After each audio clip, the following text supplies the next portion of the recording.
ომის და სამხედრო ძალების ვეტერანები, ასევე გარდაცვლილ ვეტერანთა მეუღლეების და შრომის უნარ ოჯახის სრულწლოვანი წევრები უფასო პირადობის მოწმობებს მიიღებენ. პირადობის მოწმობები იუსტიციის სახლის და სერვისების განვითარების სააგენტოს ინიციატივით გაიცემა. აქცია 15 თებერვალს დაიწყება და 15 მარტის ჩათვლით გაგრძელდება. დღეისთვის საქართველოში 72,000-მდე ვეტერანია რეგისტრირებული.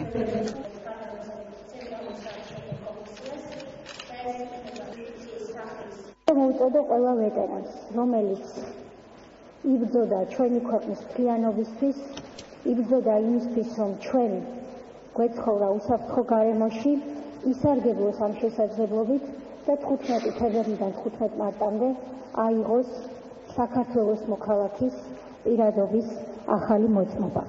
ვეტერანებს ექნებათ საშუალება, რომ უფასოდ მიიღონ დაცული გაუყალებელი პირადობის მოწმობები და ჩვენ ასე ნელ-ნელა ვახორციელებთ ასე ვთქვათ პოპულარიზაციას პირადობის მოწმობების და უზრუნველყოფთ იმას, რომ საარჩევნო სია და ჩვენი მონაცემთა ბაზა იყოს მაქსიმალურად ზუსტი. მივაწოდებთ ვეტერანთა მონაცემები იუსტიციის სამინისტროს.